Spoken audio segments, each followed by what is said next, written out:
Okay, we'll look at Part 5 of Federalist number 4, written by John Jay. Pen name Publius.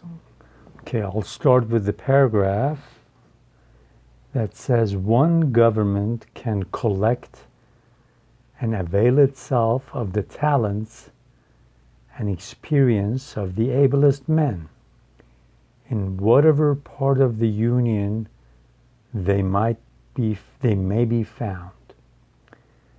It can move on uniform principles of policy. It can harmonize, assimilate, and protect the several parts and members, and extend the benefits of its foresight and precautions to each. In the formation of treaties, it will regard the interest of the whole and the particular interests of the parts as connected with that of the whole. It can apply the resources and power of the whole to the defense of any particular part, and that more easily and expeditiously than state governments or separate confederacies can possibly do, for want of concert and unity of system. It can place the militia under one plan of discipline, and by putting their officers in a proper line of subordination to the chief magistrate, will in a manner consolidate them into one corps, and thereby render them more efficient than if divided into 13 or into 3 or 4 distinct independent bodies. Remember, all throughout these papers, especially the first 36 of them, it's going to constantly remind you that one union is much better than 13 different countries or 13 states acting like they're 13 different countries, or 3 or 4 confederacies made up of 2 or 3 of these states.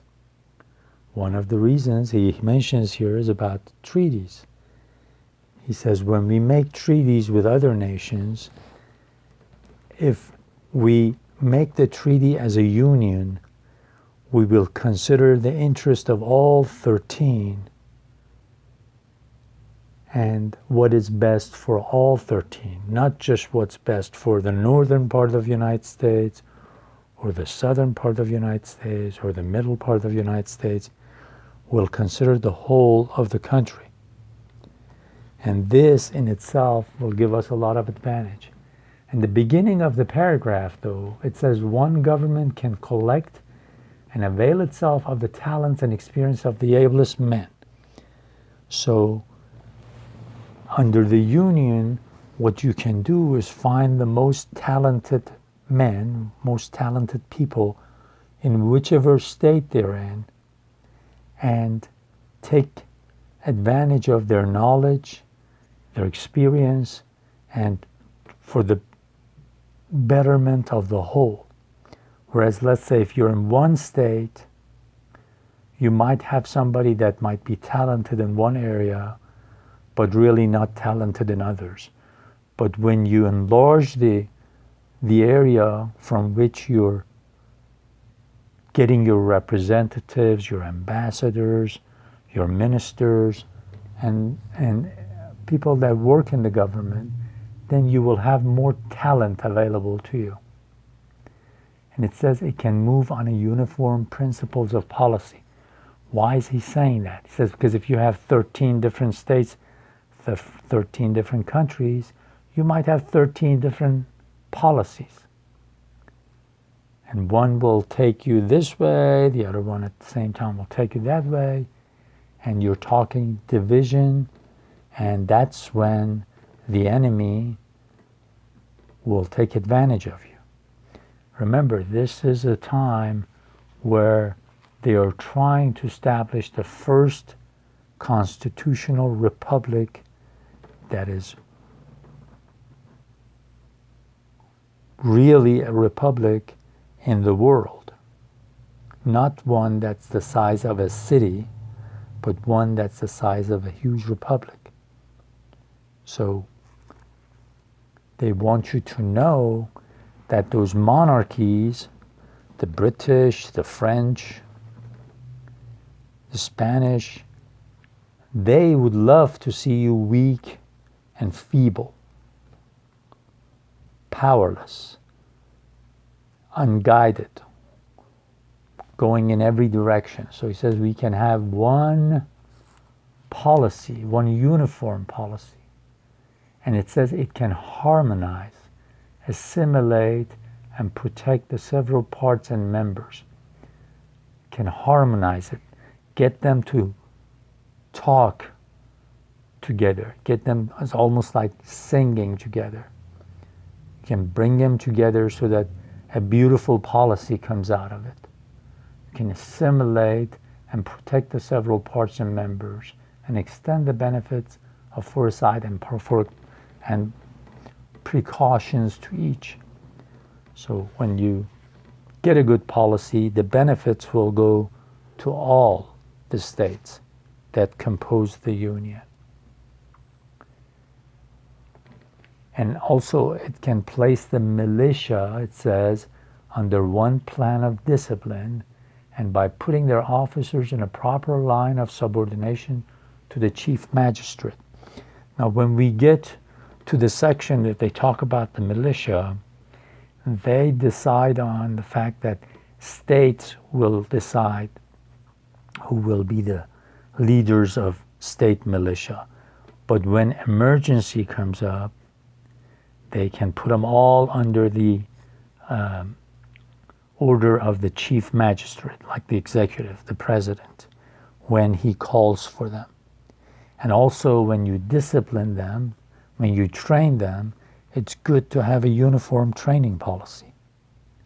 This way, when the emergency arises and you want to call them to serve you, they all will be able to understand what the best order policy is, who is a commander, and kind of know exactly what to do.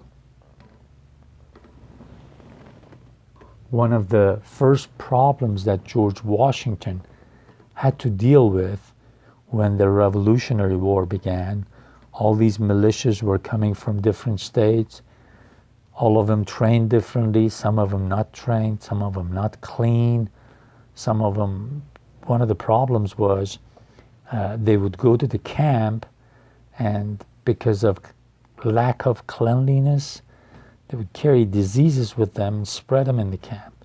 So especially George Washington, when he saw this, this is one of the things that he tried to implement, their training, so that they can actually work together and get stuff done. And that was one of the main challenges. So he says, now that we are in the time of peace, when we live under this Constitution, if you accept it, if you ratify it, then we can train all the militias of different states in a uniform way, so when emergency arises, we can use their help. See, like right now, there's that big flooding going on in southeastern part of Texas, in Houston, and when they call some of these National Guards, which are in a way our modern militia, in a sense, they have at least been trained in a way that they can work together, help out if needed to. You can call National Guard from different states to help the people in Texas with recovery if needed. So it's one of those things. Or let's say at the time that we are talking about, at the time of the writing of the Federalist Papers, imagine a few years later, whether the Spanish or the British again invaded the country. What would we do? As the British did in the War of 1812, some 25 years after the Constitution was written. So he again and again and again talks about the importance of union to the well-being of all. So just go over this paragraph again at your convenience, and I will continue